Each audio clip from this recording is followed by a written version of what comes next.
longer. Good morning / afternoon, depending upon where you are in the world, and welcome. My name is Jarrett Heights. I'm going to be your instructor here for the next couple of hours. This particular webinar is going to focus on one specific aspect from ISC squared CISSP certification. And in particular, we're going to be looking at aspects of domain 6, but a lot of that stuff does overlap into some of the other domains of the CISSP as well, and I'll try to make note, especially where we should see some of that stuff show back up in domain number 1.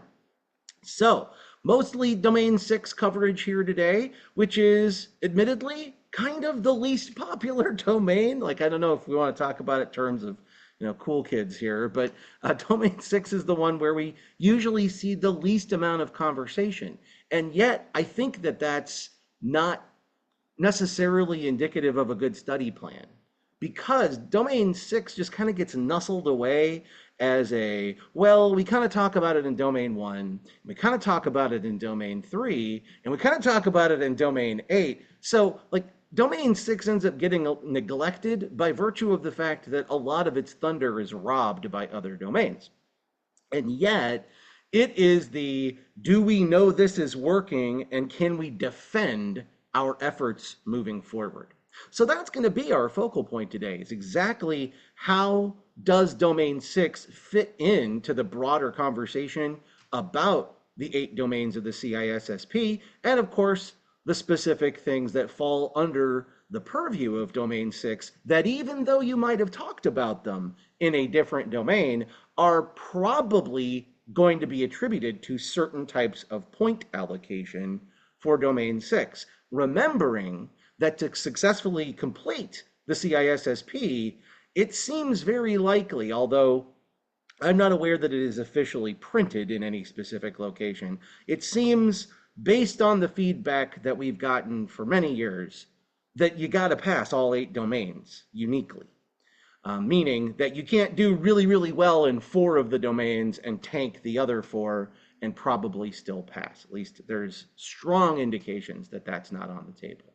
So we don't and can't neglect any one of our domains, even if it has a smaller percentile allocation or is not seemingly as noteworthy as a lot of the other more complex content. Because remember, security testing isn't just knowing whether or not your product functions. It's a lot about the upfront conversation that we have as well, being able to validate that our information is proper, that what we're about to do or are doing is in line with levels of security that are consistent with our organizational requirements. So as we move through this material here today, we're going to start by looking at why we care about this conversation in the first place.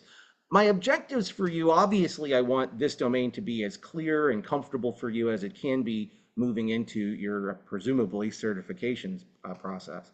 But what we're also hoping for is that you have a broader sense for how these things connect back. I think one of the most beneficial activities candidates for the CISSP can engage in is looking at how this stuff shows up with other products. Again, looking at any one topic in isolation is probably cutting out a lot of the nuance and a lot of the context that makes it make sense.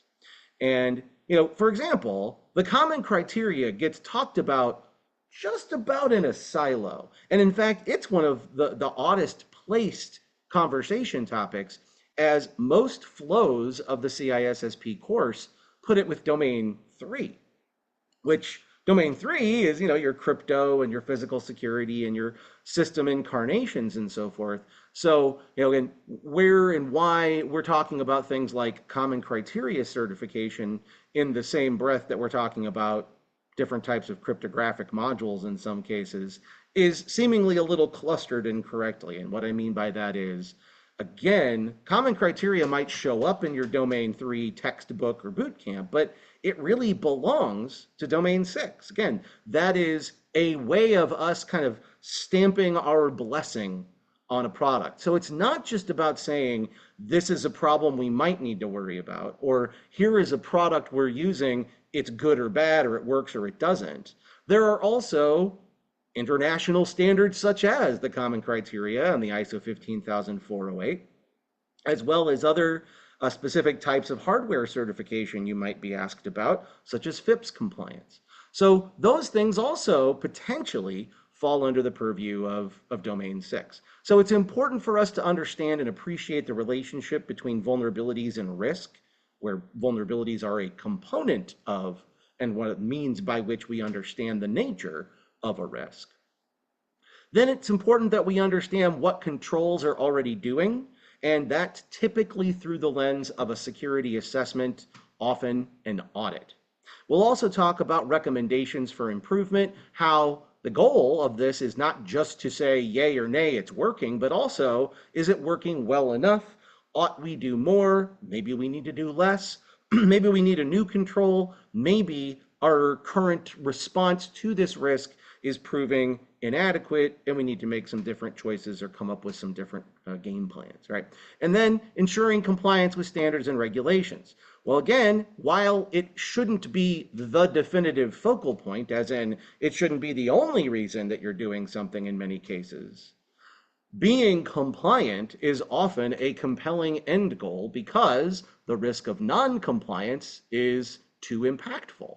So here again, so long as we've decided to be compliant because in the grander assessment of risk, it makes sense to pursue compliance, then we have to not only show that we are compliant, but ensure that we remain compliant into the future. So all these pieces kind of come together to complement one another to ensure that our existing security strategy is being implemented in a way that's consistent with our overarching plan and not, again, developed in a silo or in isolation of the business context. And of course, I'm basically alluding to the go-to advice of thinking like a manager.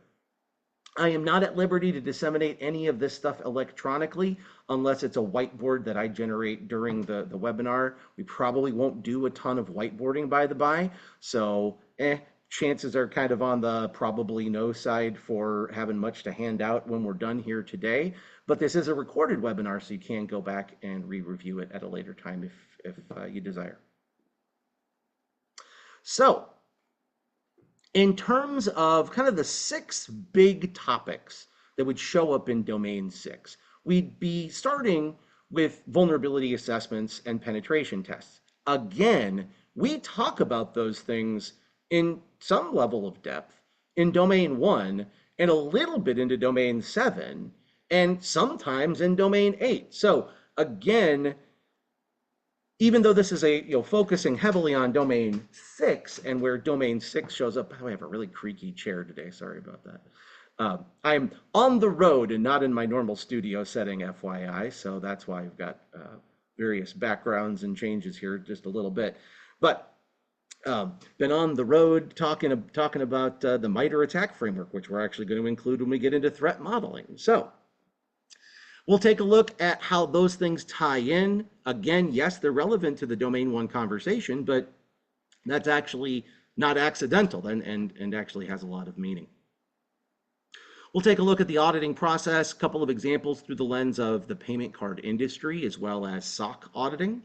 And then we'll talk about code-based review. Obviously, there's a considerable component of making sure that code that is written is adequately reviewed, both in terms of ensuring it's free from defect or as free as possible, but also to make sure that the code itself is going to do whatever it is we need it to do. So not just that it's not unsafe, of course, that's going to be a strong component of our concern, but also that it remains functional, that it's doing the things it's supposed to do, where and when it's supposed to do them.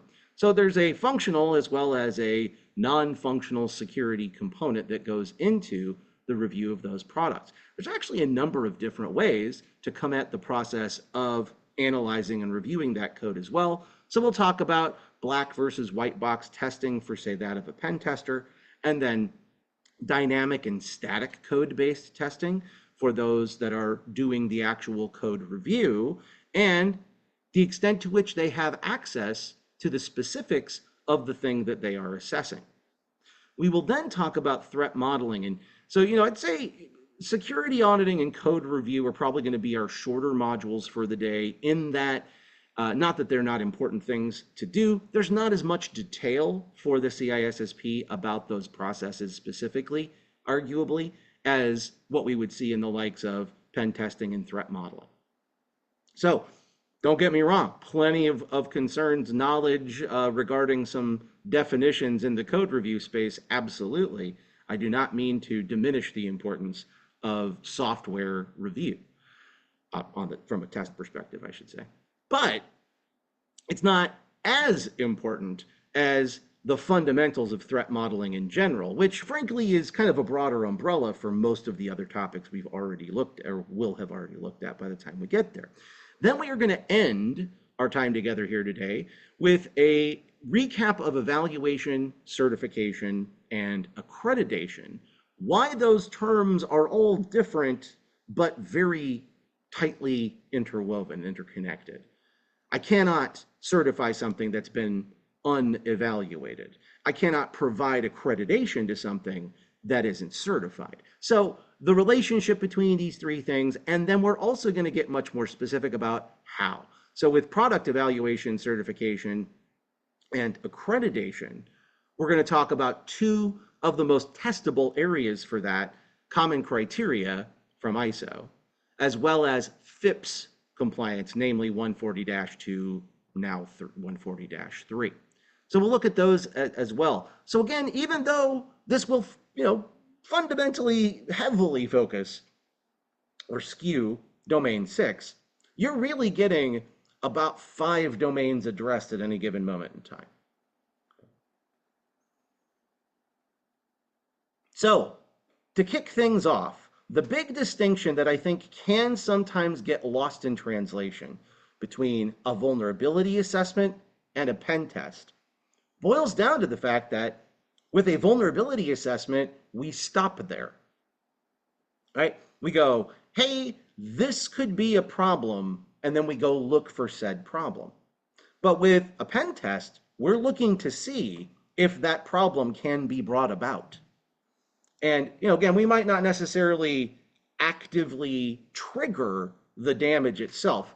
That actually is written into, we're going to talk about in a moment, the terms or rules of engagement documentation that ultimately lead to the beginnings of, and ultimately what hopefully is some meaningful feedback from the pen test itself. But an ethical hacker is normally required for conducting penetration testing, as they have the knowledge of what actual bad actors do and how they do it, so that they can more effectively render the damage in a way that's consistent with an actual attacker. And they can say, hey, look, this is what we were able to get away with. What does that mean in your world, right? What does that mean in terms of how an actual bad actor might be able to harm you, for example? So they are very tightly related, but vulnerability assessments tend to be done not just through the lens of I wandered in off the streets and now I want to know, right? Rather, they tend to be done from multiple vantage points. And what I mean by that is sometimes we do a pen test, or excuse me, a vulnerability assessment, and we do it without any credentials, and we don't do it with any running software on the scanned items, right? So we talk about non-credentialed scanning and agentless scanning, and we're going to come back to these topics here momentarily. So there are degrees, there is a spectrum of how much access and involvement you already have with the system before you assess it for vulnerabilities. And then there is the degree to which that information becomes actionable, because obviously if you find vulnerabilities, typically you want to plug them, right? Like, let's update our operating system, update our systems, turn off or close ports that don't need to be open, and other typical hardening techniques. This is how we respond typically to the vulnerabilities that we find if something meaningful can be done about them. But again, the pen tester is basically going to do some version of a vulnerability assessment. Not every version, because Unless you have administrative rights and capabilities, you wouldn't have the means to do some of those things.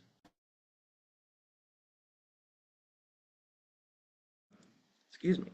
So again, we often just kind of, I think, in passing go, well, a vulnerability assessment is part of a pen test. Moving on. Well, yeah, but what kind of pen test you're engaged in the first place, and the amount of access and insight that you have in a preliminary setting has a significant impact on how much information you'll actually get from that process, right?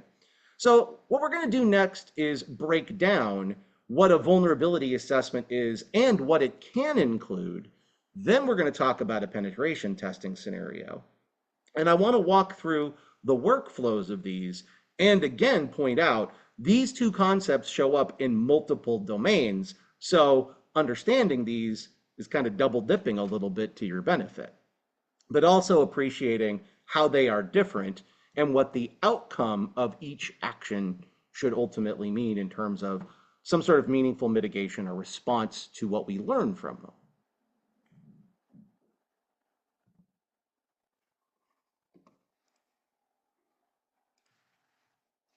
So with a vulnerability assessment, we typically start by saying there is a known list of potential problems, and we're going to discover what those problems include. Okay, so are any of those here? Are we including any of those weaknesses in our existing scenario? That doesn't necessarily, by the way, mean we've done anything wrong or that there's been any complacency. Vulnerabilities are inevitabilities.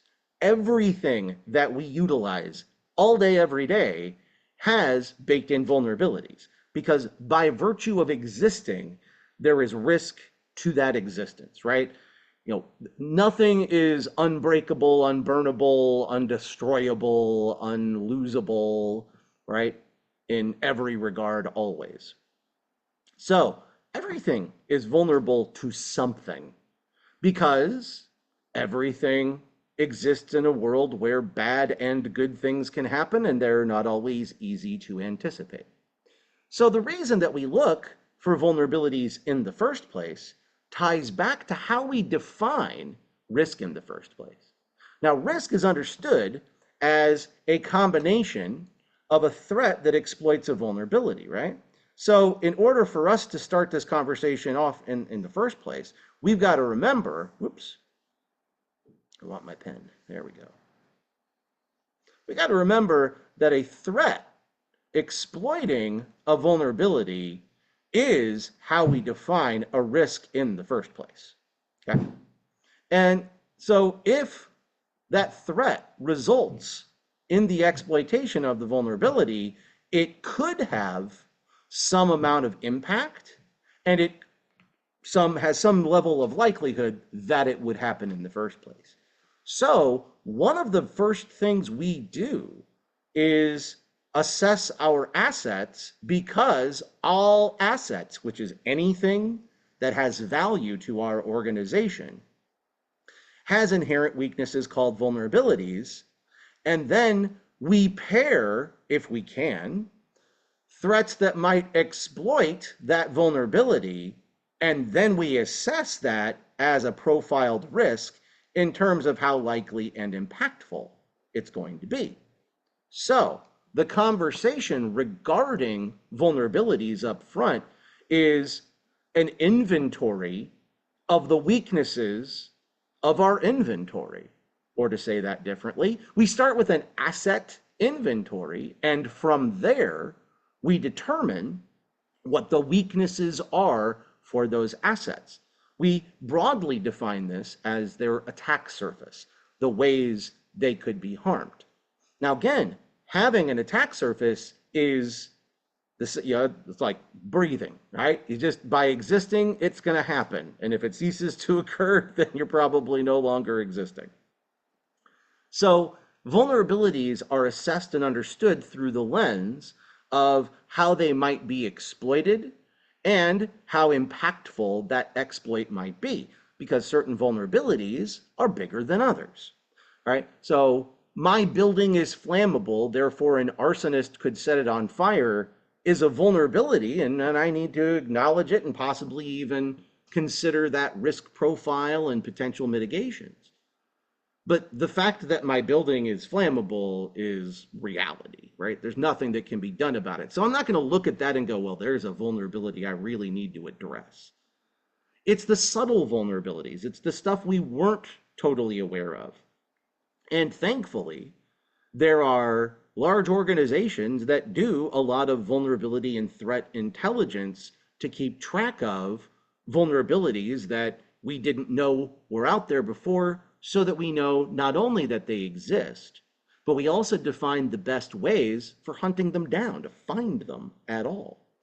So vulnerability assessments are almost always, largely, if not exclusively, a software scan of sorts, right?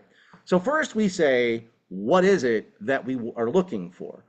Vulnerability assessments are not the same thing as a security researcher discovering that there is a vulnerability.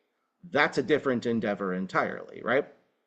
If there is a vulnerability, it exists because something might be able to take advantage of it that would result in harm or impact.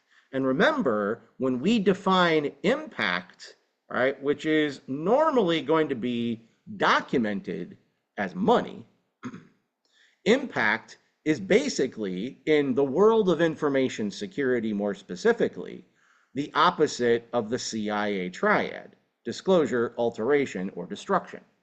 So when we think about how much that vulnerability might cost me, the impact is calculated as dollars and cents. What would it cost me to deal with a disclosure or a change that I didn't want, or lack of access to that thing? And again, we put that in terms of dollars and cents so we can make better sense of it. So a vulnerability assessment is our ability to both preemptively define, which is normally through information and vulnerability intelligence dissemination, or at the very least, hiring an organization or a software product that does a real good job of keeping track of the latest, greatest concerns we should be looking for. The bummer about vulnerability assessments is there will always be new vulnerabilities, and it's hard to remove them from a list of things to consider, right? So if we have an existing set of vulnerabilities, then those vulnerabilities are, are all we are operating from. It's the only thing we know is already a problem that we might be able to do something about. So again, somebody else has already done the brunt of the footwork that tells me there's something that needs to be looked for in the first place. This is not where I discover new problems, though. That's for the researchers to do. Then we employ certain methodologies or tools. Woof, that shouldn't be a hard word. And one of the more kind of tried and true originals is a program called Nessus. Okay, Nessus is still considered one of the most widely used vulnerability scanning tools. And the idea, of course, is that when it scans, whether we use something like a tool defined and designed to do that scanning on our behalf, or if we're taking advantage of something like Burp Suite, where we're actually pulling from usually like a pen testing distribution of Linux or something, or we've manually installed Burp Suite on our own to look for, identify, and potentially exploit weaknesses in web applications. Just mostly what Burp Suite would be there to help us do. It's a hacking tool to go after web apps for the most part.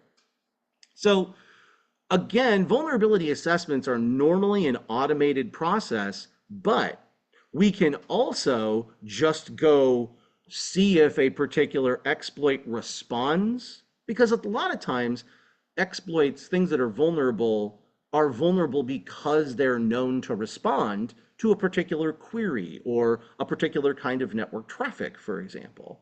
And if that's what's happening, if I send traffic out and I get a certain response, that is a method of me determining, is it vulnerable? So you don't have to look at vulnerability assessments as a purely passive endeavor. You're not just going, is that there or not? Is that open or closed?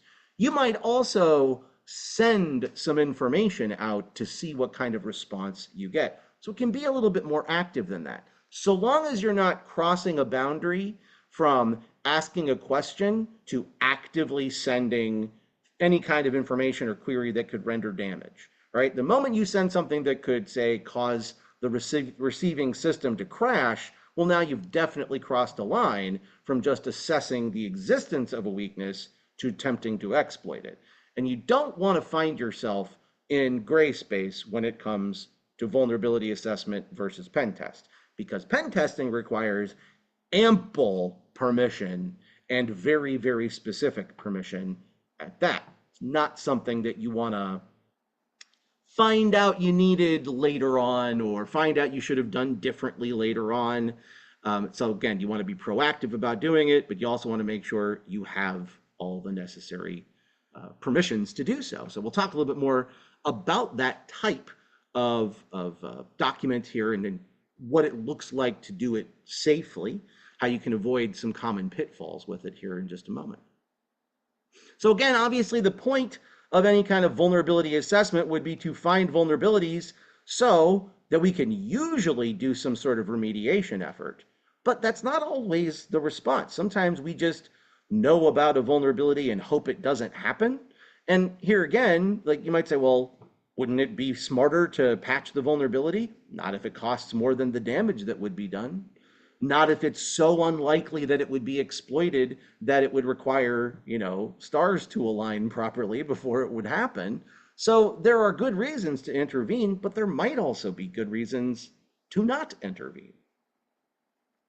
Now, the other major distinction I think is worth noting between vulnerability assessment of certain types and a pen test. Again, we often go, well, you just do a vulnerability assessment at the beginning of a pen test and you're good, right? Well, but if you are doing a penetration test through under the auspices, I should say, of being an outsider, like someone who's just stumbled in off the street and wants to attack you, well, then you wouldn't have a lot of an original insight and insider knowledge that you could exploit there. Whereas with a vulnerability assessment, our goal isn't to find out what somebody else would necessarily discover. Our goal is to just know there's a weakness there, period. Whether or not somebody is likely or willing to exploit that weakness is a different conversation entirely. So it's important to note that your casual pen tester is hopefully, I mean, it's not impossible, I suppose, but it's hopefully the case that they're not, for example, running agents on your local or on your remote systems, for example. Well, I'm getting a little ahead of myself, so stand by on that. I'm going to talk about types here momentarily and more specifics. But what are we looking for? Well, we're looking for things like web application vulnerabilities, and we would take to the likes of the Open Web Application Security Project, the folks out at OWASP, okay? You will also see a fair amount about OWASP potentially in Domain 3 when we talk about various ways to attack. Domain 4, where we talk about specific kinds of network-based attacks, and Domain 8, when we talk about developing web applications in such a way that ensures those applications remain resilient to common attack. So one of the first things we can look for is it susceptible to kinds of attacks because it's not, for example, utilizing any kind of sanitization or input validation for the inputs provided to that system. And that can lead to things like cross-site scripting, as well as SQL injection. So we know those things being possible or configured either with weak settings or no settings, that can, or a default configuration, that can lead to the exploit being more or less likely or possible in the first place. For the most part, if you're doing meaningful input validation on an SQL system, it's very unlikely that with appropriate escaping and sanitization methods employed, that you would successfully inject anything into a SQL backend database. But it's, and so I wouldn't go so far as to say impossible, but considerably less likely to be successful. In today's world, it is impossible to escape the dangers to our networks. We know that our networks are perpetually under attack, and that's both from the internet as well as to some extent internally, much more so from the internet than anything at all, right? Like, we know that there is a perpetual cyber war being waged back and forth across the globe all day, every day. Now, the intensity of that cyber war and the outcome of that cyber war is usually not so disruptive or impactful that we talk about it a lot. And yet, constant attempts at scanning and discovering weaknesses so they can be exploited is step number one for a lot of bad actors. One of the ways that they do this is by utilizing vulnerability scanning tools at the internet scale. So if you've ever looked at or played around on, or at the very least heard of the tool Shodan, okay, this is a website, and all they do is proactively scan for open ports and running protocols on every IP address under the sun that they can come up with, and then they inventory that information so that bad actors can go access a pre-compiled list of vulnerabilities on the internet. So scanning our networks means if we have the capacity to connect to a network in any manner, it's possible that we could extrapolate details about that network and ways to attack it, harm it, and get into it.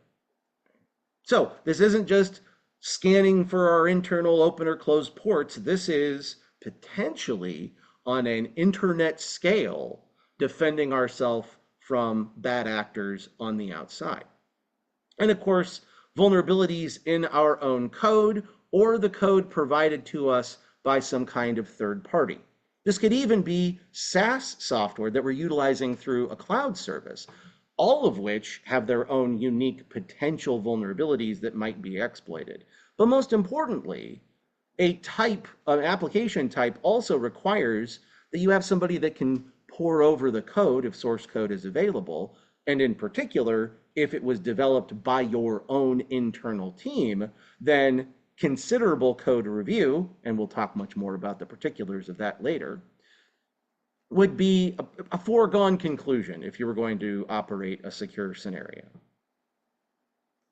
So as I said, there are a lot of different tools out there, Nessus being probably one of the more popular ones, OpenVAS, Qualys or Qualys, heard pronounced actually about half a dozen other ways too.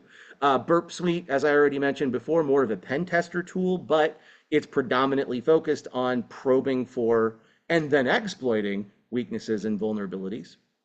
So from scanning ports and scanning known certain types of credentials and default configurations, vulnerability scanning tools can often very efficiently identify a number of different weak spots that are often just oversights that can easily be fixed with a reconfiguration. But again, not all scans are generated and overseen equivalently.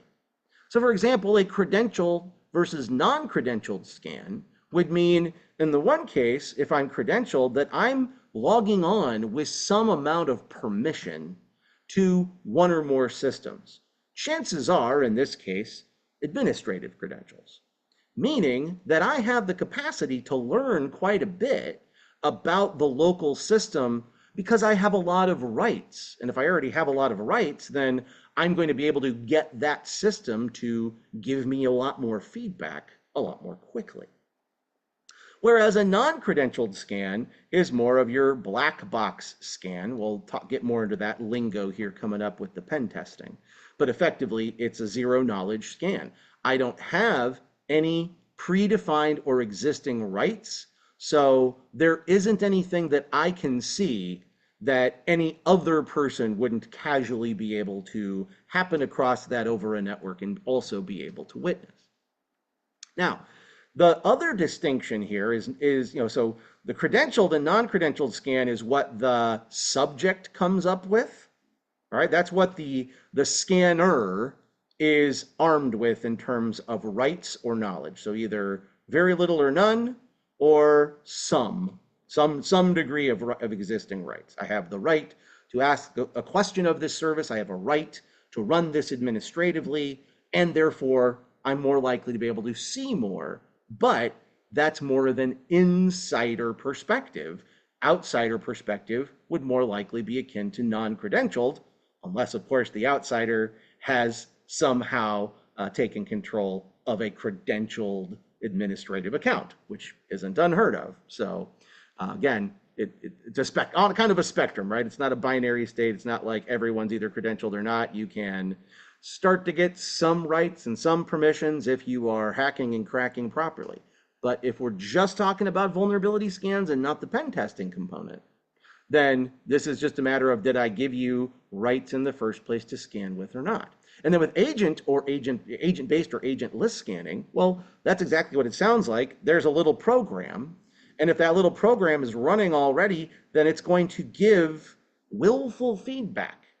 It's software there to facilitate the consistent and ongoing feedback of information directly from that system to whatever hub of collection you're utilizing. So if you've got some server somewhere that is sending out the query, or for that matter, in some cases, it's actually sent voluntarily from the software at some predefined interval, where it just says, okay, here's my daily or my weekly report on my health status.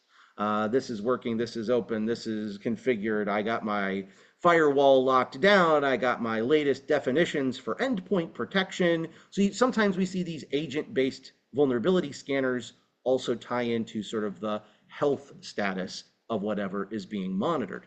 And then you have your agentless scanning, which again is going to be more akin to what a person wandering off the street would be able to tell about that computer, because the computer isn't volunteering or scraping additional information to relay it back to some central brain. It's just running like a normal system would without any additional context or specific insights. Now, there is even a domain 2 tie-in to the vulnerability scanning conversation, and that is the conversation about the SCAP protocol by NIST. The Security Content Automation Protocol is not a vulnerability scanner. However, it is very commonly combined with vulnerability scanning at the same time. So this is, again, heavily discussed in domain 2 in the class. Some of you might have even seen it in domain 1. Depending upon which instructor you utilized and the kind of the source flow. If you end up taking the boot camp or have taken the boot camp, then that's typically kind of, we see that domain 1 to domain 2. Whereas again, vulnerability scanning is explicitly meant to be a domain 6 topic, but SCAP scanning, by the folks at NIST, they created this basically way of inventorying the how I want the system to be. Sometimes we see this referred to as a desired state configuration. So basically it's a file that would say install DHCP or DNS or something like that and remove a certain file and check to make sure that a certain registry value is in play and it's configured in a particular way. Right? And none of those are vulnerabilities, right? Like having or not having a role installed on a server is not unto itself a vulnerability.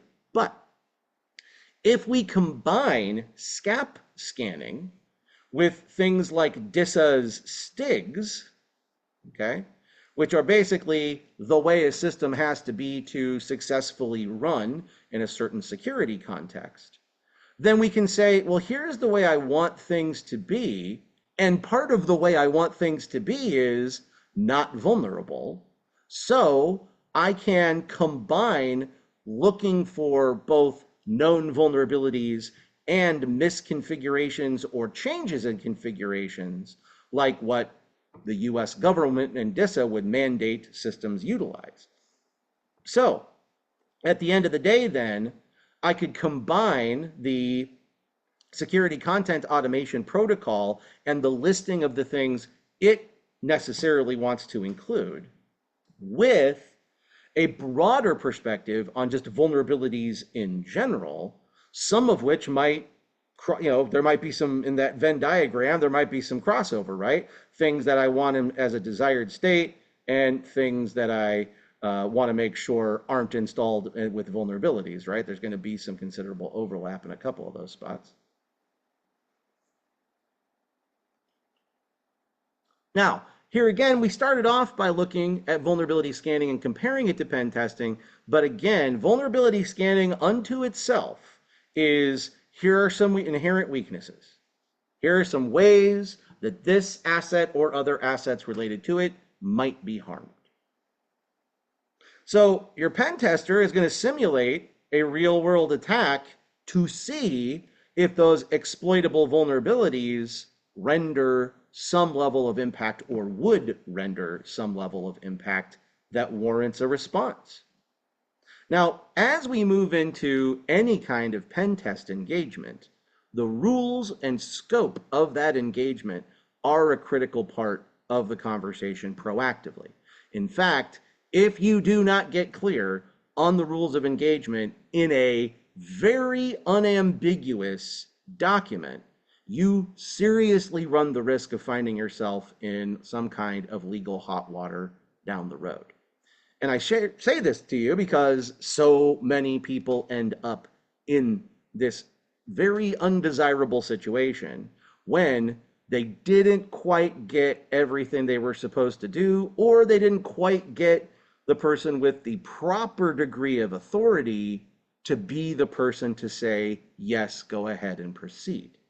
So this is not, there are those pen testers that do bad things and, end up being more of the black hat variety than the white hat variety at the end of the day. But usually if somebody is a self-proclaimed white hat or ethical hacker, they are doing what they're doing because even if they maybe spent some time hacking for not so good reasons, they're now trying to redirect that skill set into something beneficial and positive.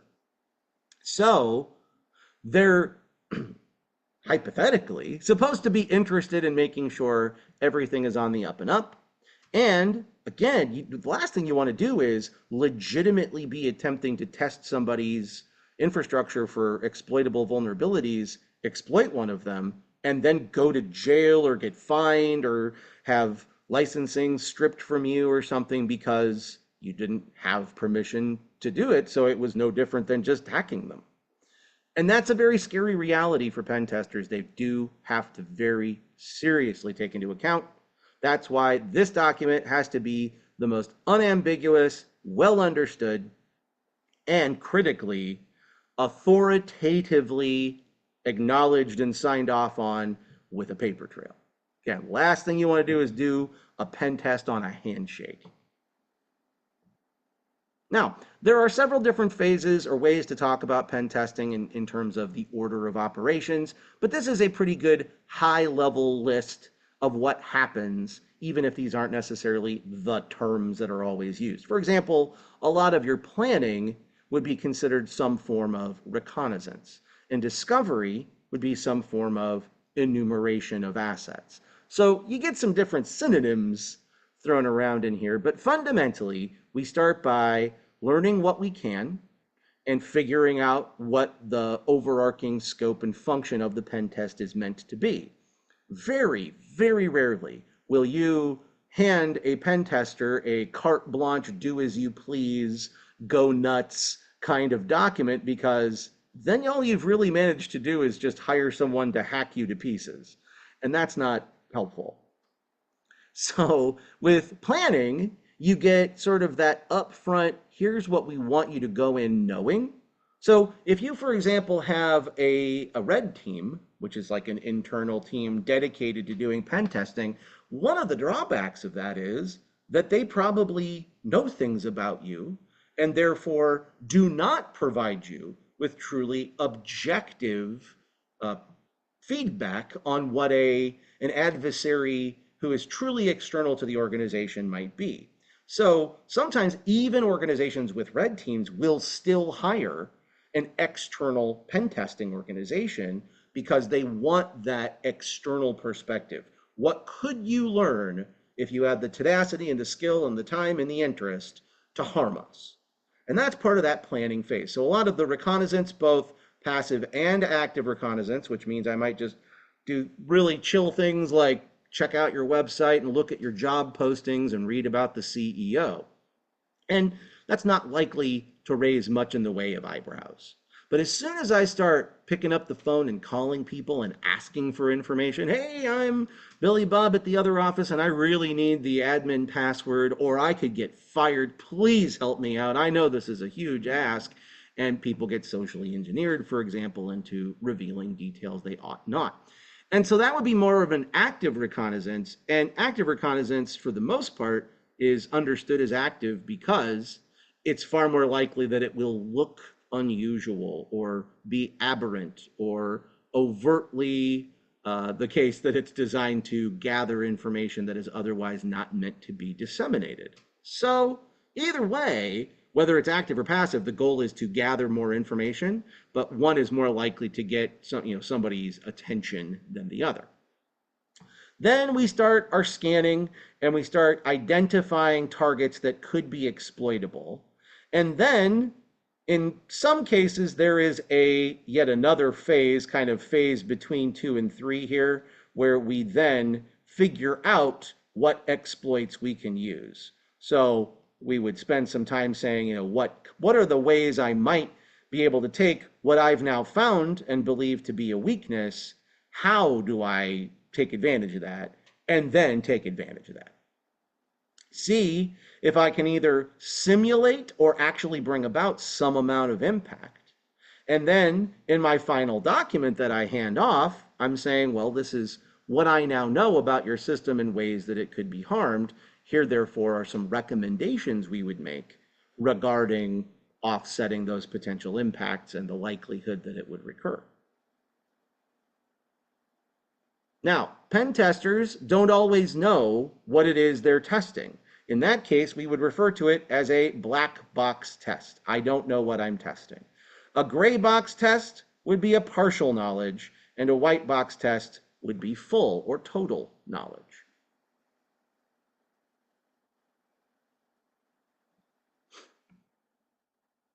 Also, again, when we're doing a pen test, we're trying to figure out something. We're trying to find out what someone would be able to do. Well, which someone, all right? If that someone is internal, then again, a red team, an internal pen tester makes a lot of sense. If, however, we're interested in what any casual passerby might be able to discern and exploit, then an external pen tester is going to be necessary. Again, that's why it's not unheard of to have your own pen testing department and still hire external pen testers. And then there's web app pen testing. And this is something I point out to a lot of folks when it comes to security assessments of any kind.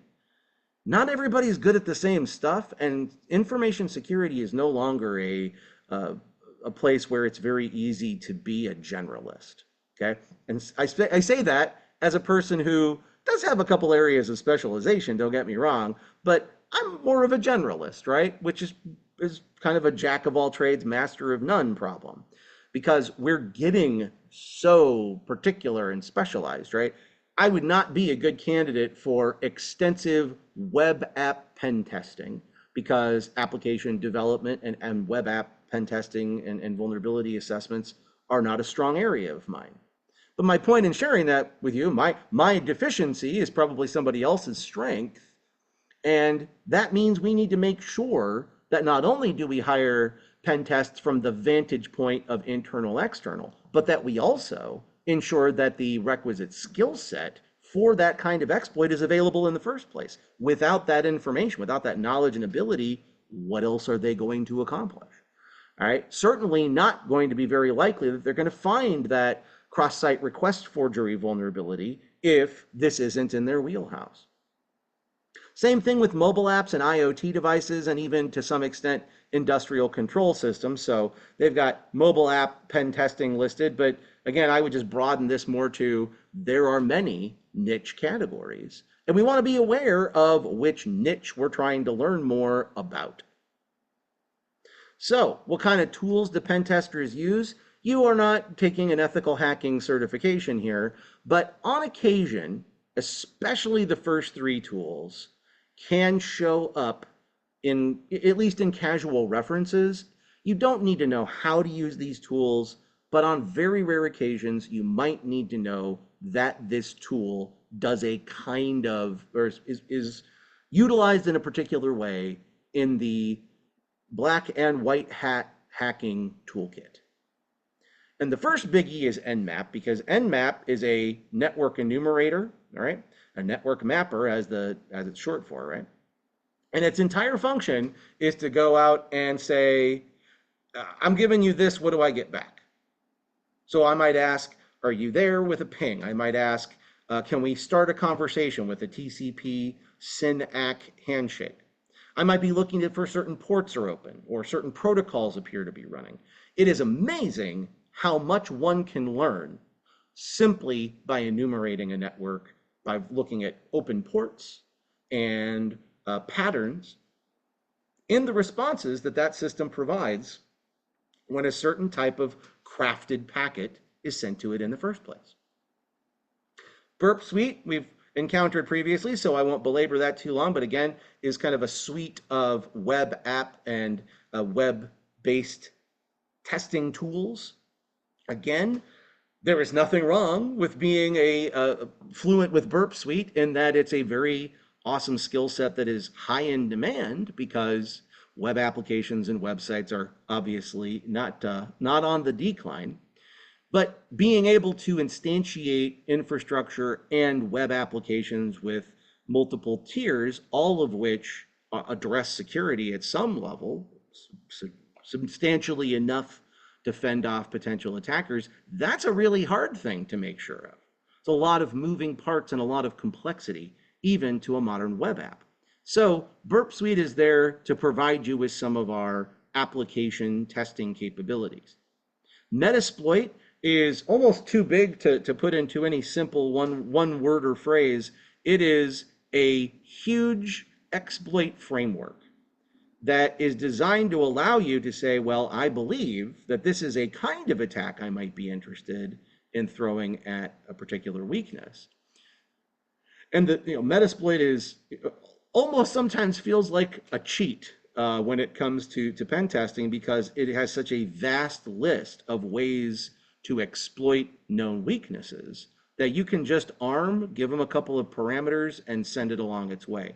This is therefore one of the most powerful tools in the attacker's toolkit, because here again, it is a near constant updated list, and you can even pay to have the super nice version of it if you're dying to. That lists all the ways, even really relevant, relatively new vulnerabilities can be taken advantage of. So if you now know, by virtue of some enumeration and some vulnerability scanning, little Nmap scan, maybe you found some web apps that you think might have some potential weak spots you could try to exploit. Metasploit is often where bad actors go next to find, arm, and then relay those attacks.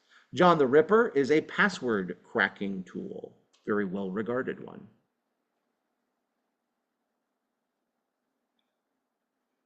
Blind versus double blind in the language of pen testing refers to, am I unaware of what I'm going after? That's blind pen test. And then double blind pen tests are the people that are being attacked don't know it's coming. Okay. Now, that being said, your red team is usually an entity that's going in for the kill. They're looking to harm. So if you have your own dedicated teams for this, your red team is simulating the attack. Your blue team is simulating the defense. Again, checking my language here a little bit, they're actually defending the infrastructure, but it's from a simulated attack, right? Do they know that? that it's a simulated attack? Well, again, that boils down to blind versus double blind testing. Do you allow them the knowledge that this is coming? And then purple teaming is a comparatively newer term that means let's talk at the beginning and let's talk at the end. All right, that's incredibly reductive, but in broad strokes, purple teams make sure that attackers and defenders share knowledge, share insight, and share in preparing for additional potential problems. So if I am a blue teamer, a defender, and I'm talking to a red teamer about a vulnerability they're going to exploit, and I go, I didn't even know that was exploitable, let alone that there was an easy way to exploit it. I now have a better sense for ways to defend the organization. So that's kind of that proactive component. And then in sort of that gamified, let's see what you could do, let's see what we could defend against, then let's get together and talk about the outcome. What should we have done more of, less of? This isn't a pointing fingers and blaming people session. I mean, it's not supposed to be. It certainly becomes that sometimes. But in a perfect world, we sit down and say, all right, here are our strengths and weaknesses, and we acknowledge them collectively. And then we make constructive additional insights regarding better ways to improve upon and fix some of those weaknesses and problems.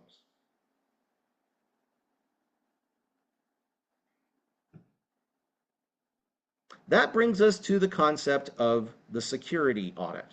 Now, audits are not the same thing as getting some kind of certification. It's important to remember that I can be audited, and the audit can report some pretty not so favorable things about me. Now, there are many reasons and methods for getting an audit. And once again, just like with a vulnerability scan, and just like with pen testing, we have to decide what the purpose and scope of an audit will entail. So when we're asking ourselves, well, what's the audit for? One of the first things we're really looking for is, okay, so why are we doing this? Well, we're doing this security audit to prove that we're doing enough in terms of the controls that we've selected, or that we have done enough or continue to provide a sufficient response to offsetting or mitigating known problems and concerns in our existing infrastructure. Those are all really good reasons to want and to pursue some kind of security auditing scenario. So again, I can ask for one. Sometimes they're going to show up whether I want them or not. And sometimes I'm going to begrudge them. I'd say, I know I've got this forthcoming audit. I know I've got to check certain boxes. Now, let's be clear, reminder that being compliant and even passing an audit means I passed that criteria that day. And audits can definitely take into account over time how certain things were accomplished, right? So it's not like you're necessarily always capturing just a moment in time and no other context or no details about how things have operated over time. But we are still only getting a snapshot of functionality. So do I want that from the perspective of an insider or an outsider? And what is the function of the audit? Is it to ensure adequate compliance? Is it to make sure that I check enough boxes that I can actually get a certain type of certification? So again, the act of auditing unto itself is just review. But the scope and the purpose have to be clearly defined, just like any other kind of planning and scanning in advance. Now, once I know whether I want it to be internal or external, whether I'm going to hire my own folks to do it or bring some other entity into the scenario, I also want to adopt and utilize some consistent options in terms of my frameworks. So if I am already an ISO organization, maybe I lean heavily into NIST, maybe I'm an ISACA COBIT fan, or any number of other frameworks, then those would be part of the discussion. But not all frameworks are frameworks we choose, right? So for example, if I end up utilizing, say, SOC 2 Type 2 audits, Well, that might very well be because I either do that or professionally it's going to appear as though um, I haven't done enough, or I haven't considered all of the available options or whatever, right? So sometimes you get a, hey, we would like to have one of these because we're a cloud service provider, for example, and us not having a SOC 2 Type 2 audit available for our customers would not only be perceived poorly, but might even be interpreted as suspicious. Now, why don't they have this? Everybody of a certain stature has one of these, and they don't. So just, it could be almost a marketing scenario where having a positive SOC 2 report can be the reason somebody chooses to work with my organization or not. Do remember, though, one thing that I do feel compelled to remind you of, and don't love the way it's represented here, is common frameworks. Popular frameworks like ISO 27001, SOC 2, guide security auditors in compliance. Totally agree, not arguing that at all. I do, however, want to clarify that ISO 27001 is a certification, not an audit. If I am stamped with approval from ISO through the 27001 certification, that means they said I'm doing the 14 domains of information security management systems. I am handling those 14 domains to a certain standard. Whereas with a SOC 2 or payment card industry audit, I can fail those audits. So the audit report exists and it says things didn't go well. And that's the difference, right? So if I'm certified ISO 27001, it means I'm doing a good job. Just having an audit report doesn't mean I'm doing a good job. I still have to go out and prove it. Okay. So what does the audit report say? Not just that there is one is kind of the takeaway there. Two of the most prominent areas of audit, especially because they have considerable international application and implication, is going to be your payment card industry as well as your standard AICPA SOC audit. So a payment card industry audit is conducted over organizations that process credit cards at all in any capacity. And the data security standards have 12 high-level domains that are considered in conjunction with the need to be sufficiently secure when applying and utilizing any kind of electronic technology with credit cards. So they have certain standards and requirements, and when we have a qualified security assessor, QSA, from the payment card industry review us, they are utilizing not just the 12 high-level requirements, but then the considerably more specific standards and requirements of PCI. And I can fail or pass an audit. If I fail, and it's not, again, always a binary, I can pass some of it and fail other areas, for example. But whatever the case may be, it is critical that I remediate any significant PCI oversights that are identified during the audit, because if I then get re-audited and verified for compliance at a later time, and I'm still not doing it, I run the risk of not being able to process credit cards anymore. Remember, payment card industry is a contractual relationship. You are agreeing contractually to do those things. It's not a regulation or a law. So they don't have to, and you don't have to, but if you don't get to process credit cards anymore. That could be kind of a deal breaker for certain organizations, for sure.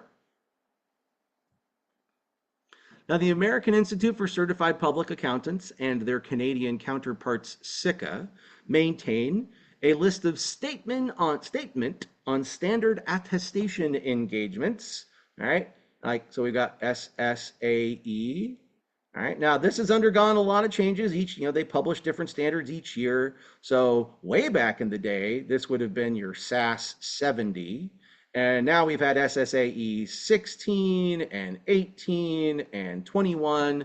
And again, usually this corresponds with the most recent year where they've released the Statement on Standard Attestation Engagement Documentation so that a system and organizational control audit can follow.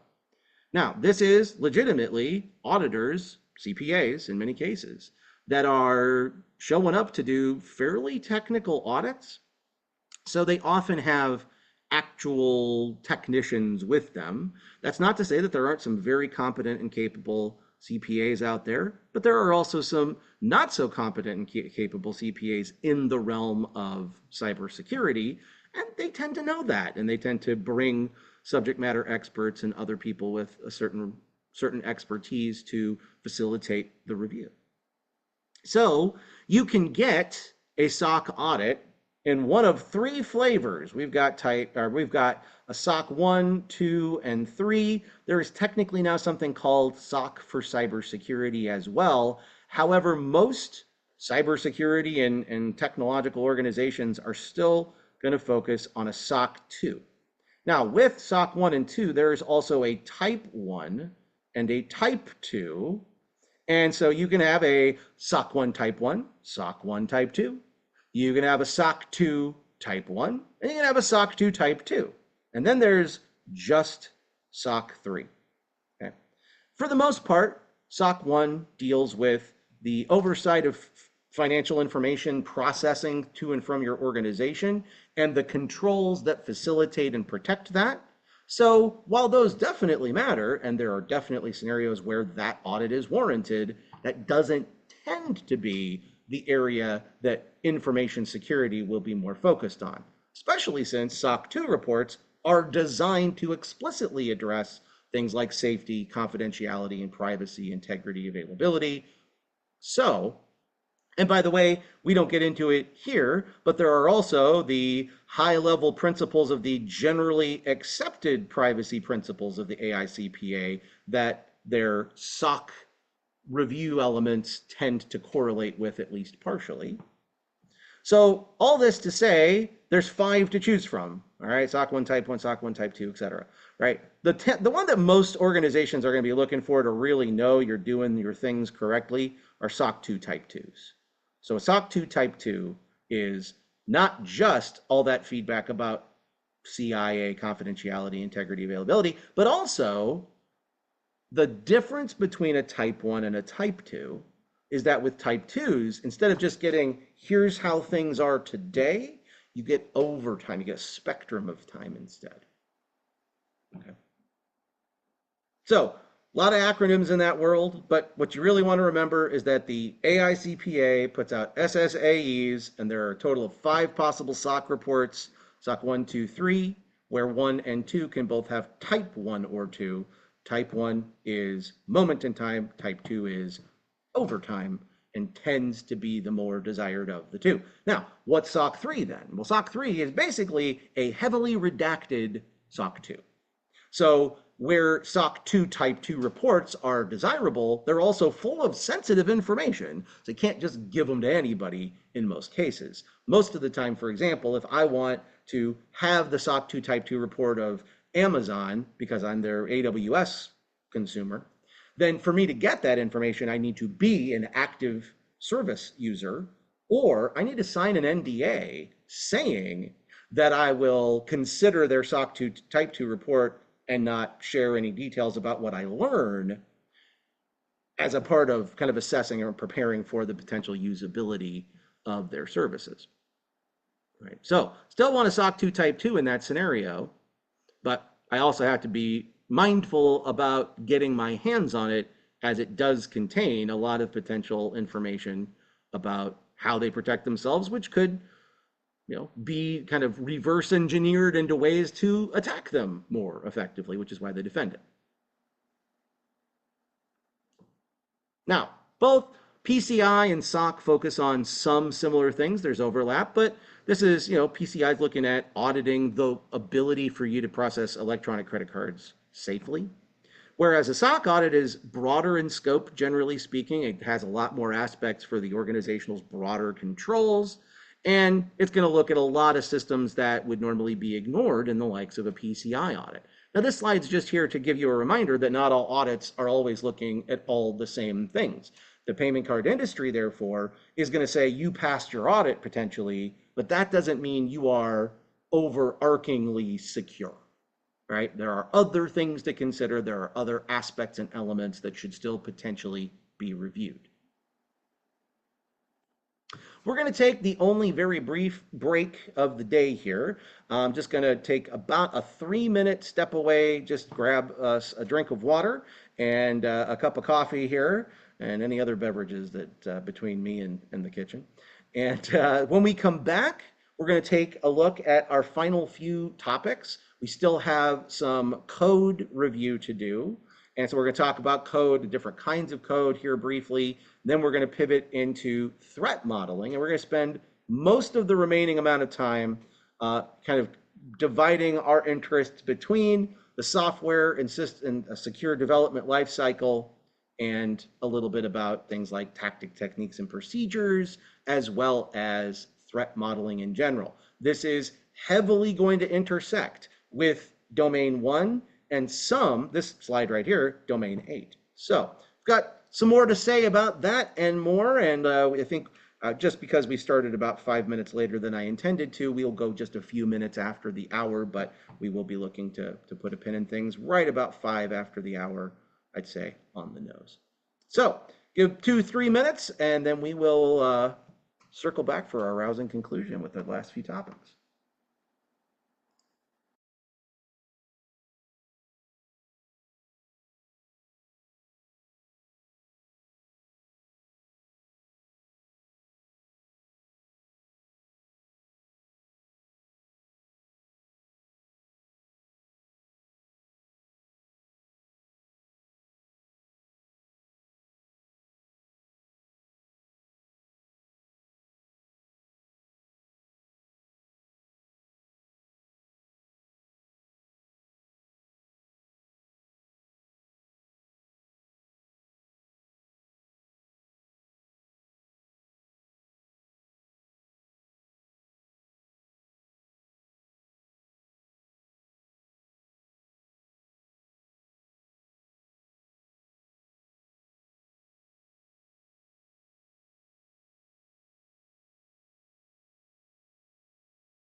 All right, everybody. Let's round the corner here. Like I say, we just got about 30 minutes left of content to cover here, and then I will make sure there's also a short window at the end for questions, so there will be time for questions if anybody has any. As far as reviewing code, I mean, doing a single slide on this does feel like doing it a bit of an injustice, but that's currently all we're slated to talk about. But I do want to make sure we're really clear on the fact that all code must always be thoroughly reviewed, right? There's no such thing as having an independent developer carefully and safely just share out content and generate new code and then just have it go into production. Now, what can happen as the result of CI/CD is that because CI/CD, continuous integration and development slash deployment, you can end up having way more code show up in the code repository that's not yet been reviewed. So there is an increasing push to allow automated tools to find security flaws and then have like after the fact manual reviews by a human. However, I will say, I think most people are still of the opinion that manual code review is one of the only ways to meaningfully ensure the security of your product before you push it out there. So that's not to say it's impossible to have secure code that hasn't been manually reviewed, but it is to say having a human brain sit and pore over it right now is still proving to be the best way to find flaws. And that person almost certainly has to be different than the person that wrote the code in the first place. So we want to make sure that we have somebody other than the author getting eyes on the code to say, what is this really up to? And again, it's not always about finding something deliberately nefarious. Often it's just about finding mistakes, right? If you have ever written any code, or for that matter, a simple script, and it wasn't working, how often do you sit there banging your head on the keyboard until a coworker or you finally post it on Stack Overflow or something, and everyone goes, well, you got a period or a comma or a semicolon in the wrong place. And like, it's obvious as days long, and as soon as you remove it, everything works fine. But it took that extra set of eyeballs. We tend to have a forest from the trees problem when we're writing or creating because we know what we mean and other people don't. Right now, we're not going to sit here and go through all the standard coding best practices, but coding security best practices overlaps with our conversation. We do need to be aware of how our developers are writing code and what the best and most efficient methods are for that style of code from that developer to be reviewed. Automated review has a very important place in this discussion. It catches a lot of simple things quickly. And yes, large language models are definitely making this smarter and better from that perspective without trying to overstate it because man, oh man, people get strong opinions about this, right? So it's not really actually scanning anything. Well, look, all right. It is at the very least emulating some of what a manual review would have been, how it would have been accomplished by a human before, and managing to do it at speeds that are impossible for a human brain. So we are seeing better, more refined methods for scanning the code, but the code is also continuing to get more complex and difficult over time. So it really just feels like, our means of securing it and our means of reviewing it are as complicated as the thing itself. And not surprisingly, as that complexity increases, so too does our means of assessing it. So manual anything starts to become less efficient than automated alternatives. We know that a core desired outcome for information security is continuous monitoring with as much automation as possible. But as possible means that's reasonable. Not all automation makes any sense, right? Automating for the sake of it is dangerous. Automating when manual review is the safe way to do it is an oversight. You're going to miss stuff. So there's got to be a combination.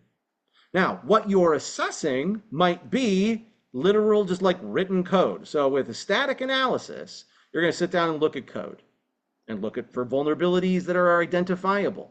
But it's also important to remember that there are a variety of different scenarios that the code can go through, and you're only going to find some of those by running the code, right? So sometimes you have to compile and run or execute whatever it is you think is going to work in a particular way to show that it consistently does so, that it does not take a dangerous input, that it doesn't end in some sort of infinite loop. All right, so loop testing, statement coverage. All right, we talk about these methods of dynamically assessing software that's already been written because we're worried about doing enough permutations. Most software, though, is so complicated that literally trying out every permutation is probably impossible. So we also have to decide how much statement coverage is warranted because it could theoretically be infinite. So again, don't want to do it forever. We don't want to be eating up so much time testing that we are preventing it from transitioning into production, for example. Don't forget, we also talked already about white and black box. All right, that often has to do with code testing and the amount of knowledge one has about the code they're testing. So it's pretty unlikely that you would have a black box static analysis because you would be looking at the code but not know the code, right? Like that one doesn't really gel. But it is possible that a white box static analysis could occur where you are analyzing the code and looking for problems so you could take advantage of them. One kind of generalizable way of beating up on software by deliberately abusing it on purpose to see what happens is called fuzzing, by the way. That brings us to threat modeling as a topic. Now, threat modeling is largely a domain one topic, but in order to assess what the results are of our risk responses, let's revisit the 4 phases of risk, where threat modeling shows up, and why we're still talking about it in a assessment and testing context. So threat modeling is, one, the ability to pair a vulnerability and a threat together and then discuss the ramifications of that or what the potential ramifications of that might be. But you can't do threat modeling if you don't know what you have. So you got to start with your assessments, or sorry, your asset inventory for your assessments. Then you would combine your knowledge of threats and those items that might exploit inherent weaknesses in those assets. So we look at where the threat exploits the vulnerability, and we determine the extent to which that would result in impact and likelihood. And then in most, but definitely not all cases, our risk response is to apply one or more controls, thereby mitigating the risk by taking the inherent risk, subtracting one or more controls to get a acceptable level of residual risk. Now, in order for us to do the part where we define the threat and better evaluate how that might harm us and how likely that is, so that we can that was a mouthful, so we can concoct appropriate controls that will adequately lower the potential impact and or likelihood down to something that is acceptable to us. There is a dollar amount of risk that our organization has decided they can lose. And our whole goal is to try to adjust, tweak, and push back and forth what is the most appropriate or best way to respond to that risk so that I get risk levels to acceptable levels while optimizing resources along the way. So if that's kind of our overarching goal across the board, it stands to reason that often we'll try to intervene with controls that make that less likely or impactful. But how do we consistently talk about this? The answer to that question is through threat modeling approaches like STRIDE or PASTA. Now, I don't mean to imply that Stride is the best or the one that you and your organization should definitely adopt. However, Stride has been around since 1999 when it was invented by Microsoft, not a microscope. Okay, maybe another sip of coffee here. Sorry. And, it's really become one of the most de facto threat modeling approaches ever since. And at first, I was kind of irritated by that. It's 25 years old. It doesn't necessarily always utilize terms that we continually utilize day to day anymore, at least not in the exact same way. But then again, it perfectly matches all of the most critical security attributes we want and lists the thing that would keep us from having that. Because STRIDE is an acronym of 6 elements of threat that help describe the nature and application of that threat. Now, there are many, many others. They mention PASTA here. All right, there's ATASM, Lindund, VAST, Octave, Trike, just to name a few. Right? But here again, Stride, not because it's infinitely better, but because it's the one they almost always bring up and talk about, is kind of the go-to gold option here for us. And again, I don't mean to say because it's better or the only option, but because it is a very, very popular option. Now, as I mentioned, STRIDE stands for 6 different elements of threat. And these also correspond with a desirable security outcome. So if spoofing is happening, I'm claiming to be something I either am not or shouldn't claim. Now, there are legitimate reasons to spoof, but there are more illegitimate reasons to spoof, arguably. And so if I want to pretend to have an IP address that's not me, be a MAC address, be a user account, anything you don't make me prove, I can spoof. So spoofing would arguably be a failure of authentication. Okay. Tampering is when we mess with the integrity of something. The opposite of repudiation is non-repudiation, which basically just means somebody can say, well, that wasn't me. They can plausibly make that claim. Now, why can they plausibly make that claim? Because there's nothing to cryptographically tie them to prove that something originated with them. So repudiation is the opposite of non-repudiation. Information disclosure has a problem with confidentiality, right? This is where something that's supposed to be a secret isn't a secret anymore.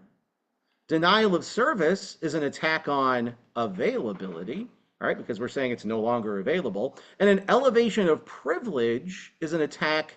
This was an attack on who are you, and therefore undermined authenticity and identity.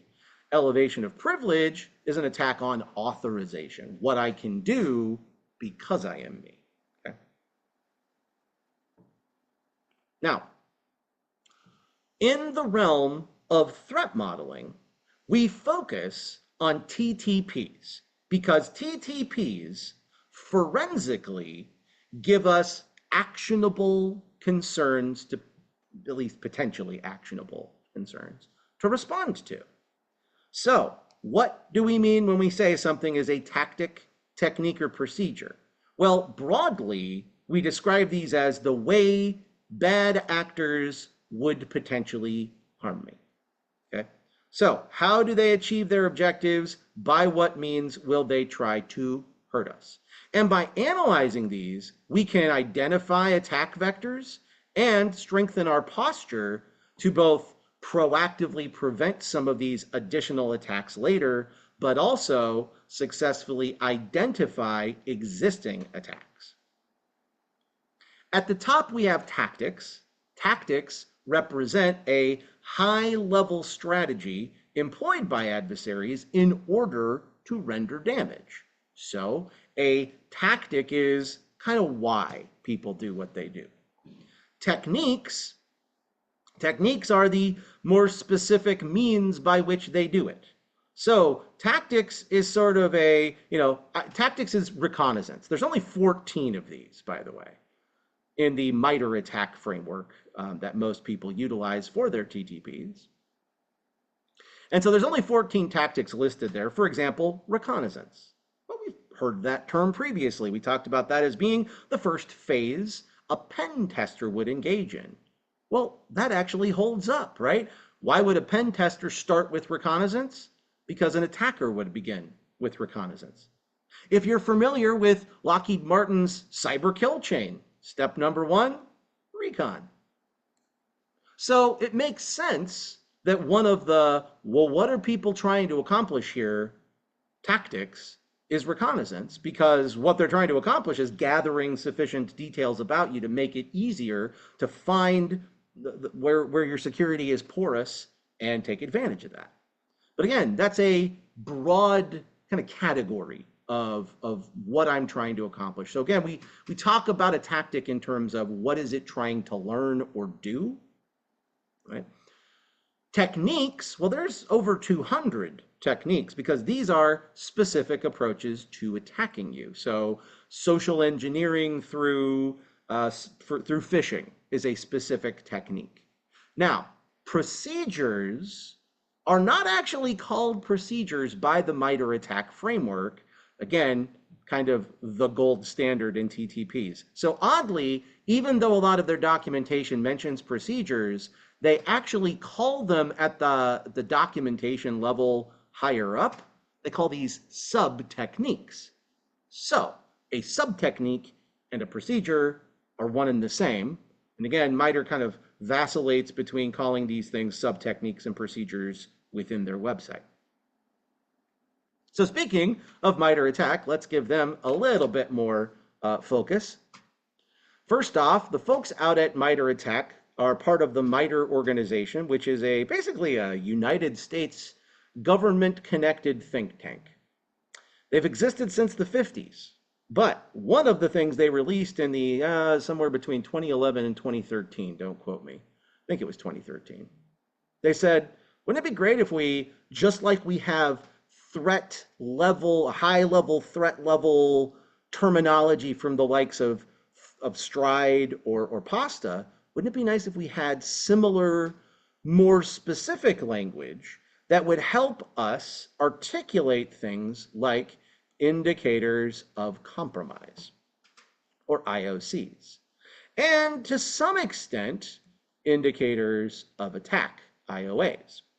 Your indicators of attack are exactly what it sounds like, indicators that suggest an attack has occurred, is occurring, or will occur. Indicators of attack, comparatively, are more about why someone wants to hurt us.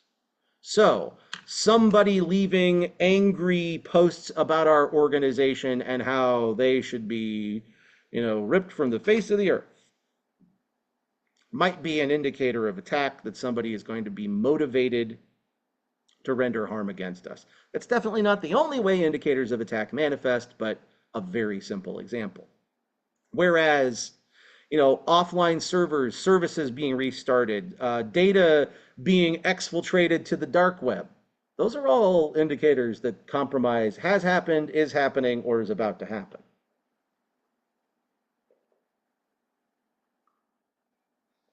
So, in conjunction with threat modeling at the defining our risk and assessing our impact, we get considerably more specific about exactly what might happen. Now, if you are mapping your potential threats from Stride to the MITRE ATT&CK framework, the beauty here is that that framework will in turn illustrate a bunch of mitigation techniques. So it's not just a list of here's all the ways you're going to get hurt. It's got hope at the end of that process, right? Here are some ways to offset those things. And, frankly, the tools that they provide are getting cooler and better every day. If you are new to MITRE ATT&CK, I would encourage you to, of course, check out their website, but they also have something called the MITRE ATT&CK Navigator. And the Navigator is over on GitHub, and it is basically a layered software program where you can superimpose, select, and color code anything within the TTPs listed on MITRE ATT&CK. And this can definitely help elaborate and clarify documentation related to risk, because you can then take those reports and export them and notate them. There's a lot of really potential powerful stuff. Not to mention, MITRE ATT&CK represents one of the better ways to remain competent and really involved with the latest run of big, scary, bad stuff, right? What are the ways they're harming me most effectively right now? And what are some potential ways to offset some of those potential problems and damage? So when we go to test anything, as we saw previously, it could be static or dynamic. I mentioned fuzzing, and to a certain extent, to a lesser extent, interface testing. Interface testing is a form of static and dynamic testing where the big difference is we've added instrumentation into the software. So while we're testing it initially, we get direct feedback from that instrumentation to refine and improve how the software will function before its initial release. So, as we've seen, it can be very beneficial to do appropriate levels of threat intel and security testing automation to take a lot of the guesswork out of how close we are to being ready for some kind of deployment or engagement, and to ensure that we have considered all of the relevant possible items that could go on to harm us. So we already talked about almost everything on this slide, including CI/CD integration. Again, the idea that security testing is a part of that notion that, when we talk about how this works, typically what we say is that we've got, our developers, and then that developer, we have dev 1 here and maybe dev 2 here, right? And they're both adding little micro instantiations of code to a repository all the time. And then that's what we would call continuous integration, the fact that they're feeding new instantiations of microcode into a collective repo, like a GitHub repo, okay? And then from there, we do continuous development and deployment. So that's the CD component. And this is where that code would then very often go into some kind of web app or application slot. Yeah, that doesn't spell slot.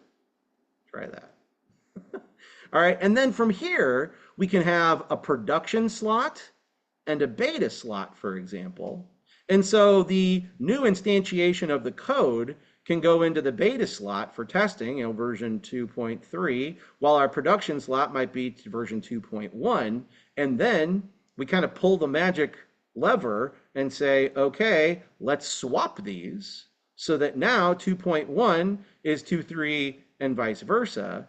And this means that we are pushing out new versions of code very quickly, often with mostly automated testing happening between the integration of the code and the deployment of a new instance of the code.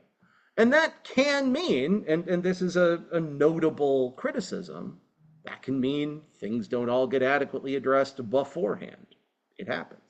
But CI/CD is considered so much more beneficial in terms of the efficiency and agility of getting new instantiations of code out in the first place.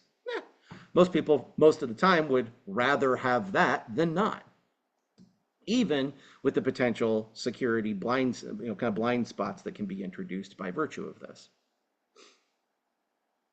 Don't forget, and again, this is directly where we link back in to domain 8 about ensuring that security is a conversation from the very first phase of the security and software development lifecycle. Secure software development life cycles incorporates security concerns from the moment we discuss that there might be new software to develop or have developed. And then, at least hypothetically, they are then designed to go out and grab all the functional and non-functional requirements, including security requirements, and then test all of the functions, including the security. You know what I'm saying? So everything ends up being just a part of the overarching deployment of the service or program, despite the fact that the software development lifecycle doesn't specifically call upon security in many cases. So ISC squared emphatically reminds us in domain 6 and much more so in domain 8 that we cannot ignore security initially, and that adding security later is almost always more expensive, so it ought to be integrated and tested through each and every phase where applicable, right? During original, feasibility studies, when we are just kind of spitballing to see if it's even possible. Well, obviously there's nothing to test there yet, right? So, but we're already saying, okay, yeah, and it'll do this and it'll function that way, but can it be done in a way that's secure? Right? The question remains, can we do this in a fashion that does it and doesn't disproportionately, expose us, for example? Obviously, good secure coding practices are a part of this. Look, coding's a creative endeavor. If you ever really spend time with people that code, most of the time, they're kind of artistic folk. Okay? In fact, there are a lot of people that are musicians and coders, right? It's not at all unusual. Again, it's because of kind of the brain space that coding operates against, which is one part logician and the other part artist. So it tends to be the case that our developers are going to be kind of that artistic ilk. And it means they're going to have preferred ways and methodologies and approaches, and we're going to have to decide what of those can be preserved. But in some cases, some or maybe even all of them have to be thrown out to standardize. Now, you do not want to stifle creativity too much here, but you also can't just let people operate with wild abandon however they see fit and call that sufficient.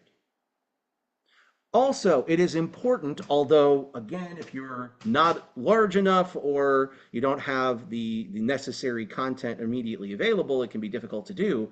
But whenever possible, you need to have an environment that very similarly or exactly mirrors your production environment. Far too many organizations will test something, and they'll test it in an environment that is not remotely similar to production, at which point it's like, well, then why? Continuous monitoring with security is, of course, a critical component of modern oversight. We no longer feel like it is sufficient to make the claim that we can check in with it quarterly or annually. No, now your SOC, your Security Operations Center, is basically going to mandate a constant stream of monitoring feedback, which means things have to be measurable, and we have to be measuring them, and we have to be collecting what we're measuring and doing something with that information. And typically where we see that happen most often is with the likes of SIEM and SOAR solutions. So you've got your endpoint detection, you've got your extended detection tools, but most of the time, to really start doing comprehensive automated security response, you're going to start with a SIEM, Security Information and Event Management. And we're thinking things like, you got the Splunks of the world and Microsoft Sentinel that collect logs from many places, normalize, aggregate, query. We tune these so that they aren't throwing false positives and stuff at us. And eventually we should get forecasting data that is also actionable, as in like, hey, I could do more of or less of this because I see more incidents that are like this and fewer incidents that are like that. This is the place where metrics become alerts, and in some cases, alerts become incidents, and we have to respond to a problem. Now, sometimes, instead of having to actively respond, we can rely on security orchestration, automation, and response, which is sort of the automated wing that takes the output of a SIM and says, well, I can fix that without a human, kinda. Remember, good reporting is a critical part of the discussion. So not only when I'm done with all of this do I have to have a meaningful report, whether it's audit, certification, if it's threat modeling feedback in detail, I have to make sure it is clear that the intended recipient will be able to interpret and understand it. And I want to be as consistent with my communication as possible, which means we need a data dictionary and a common lexicon to operate from. It's not imperative that you use MITRE ATT&CK's framework for your TTPs. But if you've chosen that, you want to make sure everybody is utilizing the language of MITRE ATT&CK and not cherry picking from half a dozen different locations, because now when I say technique, are we talking about the same thing, right? Not everybody perfectly interprets what that means and where that applies the same way. Of course, so much of what this testing is for is to say, am I doing the right thing and am I doing it in the right way? But also, am I doing it in such a way that I'm not going to get in trouble, meaning I'm compliant, sufficiently compliant? And remember, a lot of modern compliance requirements are going to mandate the continuous monitoring component, as in, you got to keep watching. It's not enough just to measure. We have to measure consistently, meaningfully, and that information has to be aggregated and utilized in a fashion that makes it meaningful, that it provides it with context and meaning.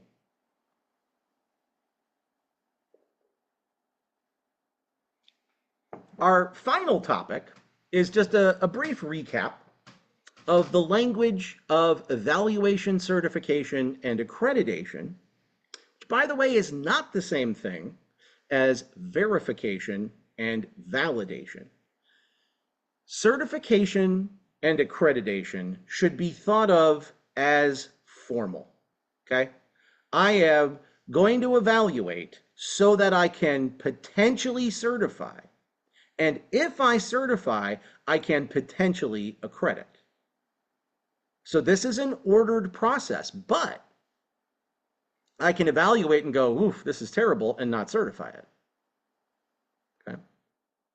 So verification and validation are often with things like data, code repos, things of that nature. They have a very important role to play, but it's not nearly as formal as certification and accreditation in most cases. So the language sounds very similar. When we talk about certification, we say it works. When we talk about accreditation, we say we want it. Well, verification and validation are very similar. Verification, it works. Validation, we want it. But it tends to be in considerably less formal context, having more to do with validating and verifying data and code than a product like a cryptographic module or a smart card reader. Okay. So again, a lot of overlap in language here, but they are not perfect synonyms. I evaluate to certify, I can then accredit a certified product. Now, for many years, we've had lots of different ways to do this, just in case, even though I doubt it will play a major role on your test, if any role whatsoever. You should be aware that ITSEC and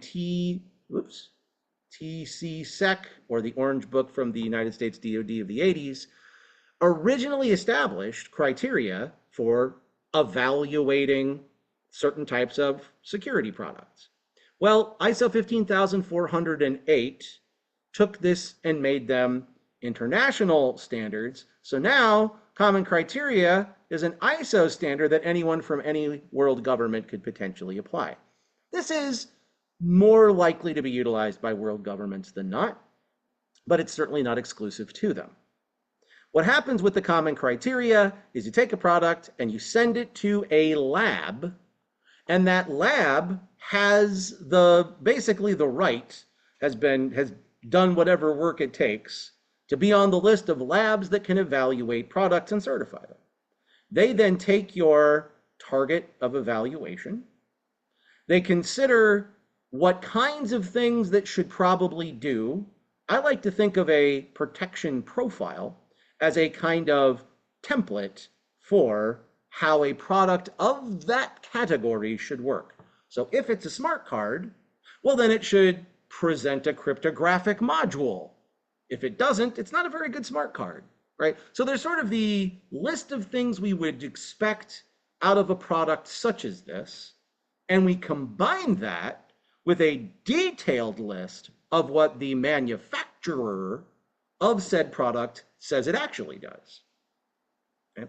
We together say, this is the thing we're evaluating, and these are the criteria that we will utilize when we evaluate it. Then we look to the evaluation assurance level, and we say on a scale from 1 to 7, we will have done a certain amount of development in a certain way, and we will have done a certain amount of evaluation, like how much scrutiny did we apply. And that will give way to one of 7 different EAL levels. Most of the time, the cutoff is considered anything after 4. Anything after 4 is probably too complicated to have not designed it for the common criteria. What I mean by that is if you're going to get a 5, 6, or 7 rating on how much evaluation was done, usually that will mean that you knew you were going to need this evaluated by a common crit lab, and then you designed knowing that up front. Because if you just make a product and you go, I wonder if this could get, certified by the common criteria, it could be, but depending upon how you made it and how you documented that process, there's a very strong chance you will not have checked all the right boxes during development to now submit it for anything past an EAL rating of 4. Another place where we see the US government specifically ask for a particular kind of certification has to do with FIPS compliance, or Federal Information Processing Standards, namely the one that we see most typically referred to on the likes of something like a CISSP exam would be FIPS 140, specifically 140-3, as 140-3 is the modern federal standard for a cryptographic hardware module. Now, if you pay for FIPS compliance in a product, note, you will probably end up paying much more money because of its FIPS compliance. Nonetheless, there's a reason why this standard is considered pretty solid, right? If you're utilizing a physical device, a cryptographic module of any kind, and it can be said to pass the 140-3 certification process, that is not a light feat. It can take months or even in some cases years to complete the certification process. So it is costly and time consuming. Therefore, you will also normally pay a premium for a FIPS certified cryptographic hardware module. By the way, there are still products that are going through the FIPS certification process that started when 140-2 was still dominant. So there are, I don't think very many left, but there are still technically some 140-2 in the pipeline, but 140-3 would be any newly submitted cryptographic module. Well, folks, that brings us to the end of our time here today. My hope is that you were able to get a flavor for the most important elements regarding security assessment and testing out of Domain 6. But as we saw, it's definitely had a strong showing for components in Domain 1, especially stuff like threat intelligence, as well as some of the auditing components. But we also saw where some of that showed up in Domain 2, in Domain 3, where common criteria is often lectured, and in Domain 8, where we talk about software development and best practices. So my hope is you can see where things like the MITRE ATT&CK framework and STRIDE become helpful tools in articulating risk and figuring out the best ways to respond to them. And that we've also talked about code review and looking at the distinctions between black and white box testing, static and dynamic testing, the role of fuzzing. Right? And then finally, we also looked again at some of the language of what does it look like to cryptographically ensure that a product is probably safe? Well, you could pursue FIPS compliance. What if I need to contractually ensure that somebody is utilizing hardware security products that have been very thoroughly scrutinized and vetted? I might ensure or even mandate your product will be a EAL4 or above for this particular contractual engagement, right? So, talked about a lot of different ways that we can both proactively and reactively make the claim that something has been assessed and has been shown to work, as well as acknowledge the importance of ongoing updated feedback on such topics. Any questions or feedback for me?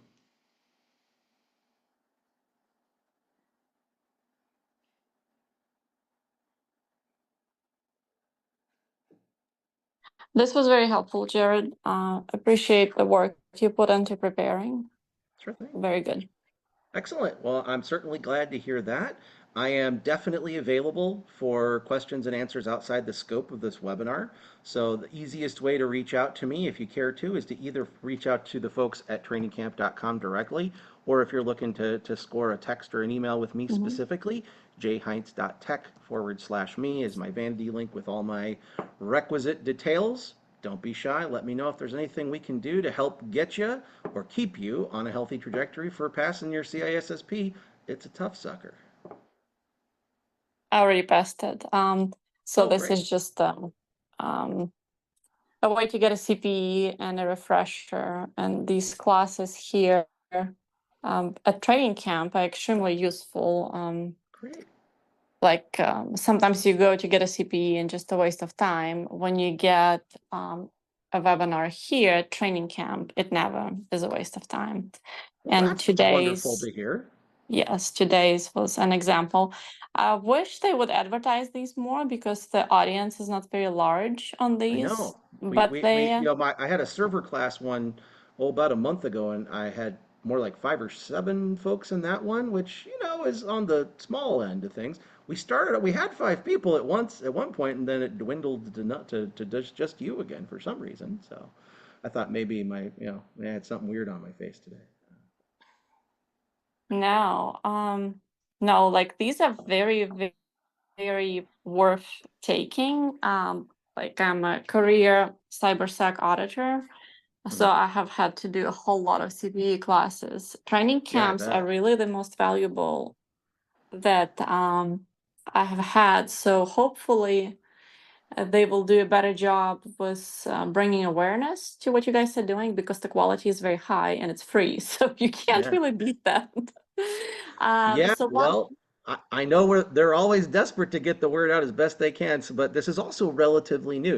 We have not been doing webinars like this in this format very until very recently. So I think they're also trying to figure out how to get the word out more effectively. But I'm really happy to hear that you're finding these sessions helpful. So yes, fingers crossed we can continue to see more of them and get them better populated. But again, I sure appreciate your feedback and willingness to talk about how this is showing up in your world. And again, without the anxiety of having a test, sometimes I think it can be even better to kind of listen to this kind of stuff because then you can take it in a more practical and applicable context. Not that pursuing the CISSP isn't practical and applicable, but like you tend to be more worried about passing the test than you do about absorbing the content and applying it later comparatively. So yeah, yeah, always and always lovely to hear that this is actually like, oh, I can actually like take this and filter it through something that I'm doing at the office. Like that's fantastic. So well, actually, that's why I joined because I am doing like an audit strategy project right now. And for auditors, it's critical to yeah, perform security assessments. So we are not testing things that don't matter. sure. So you would be very proud if you looked at my notes.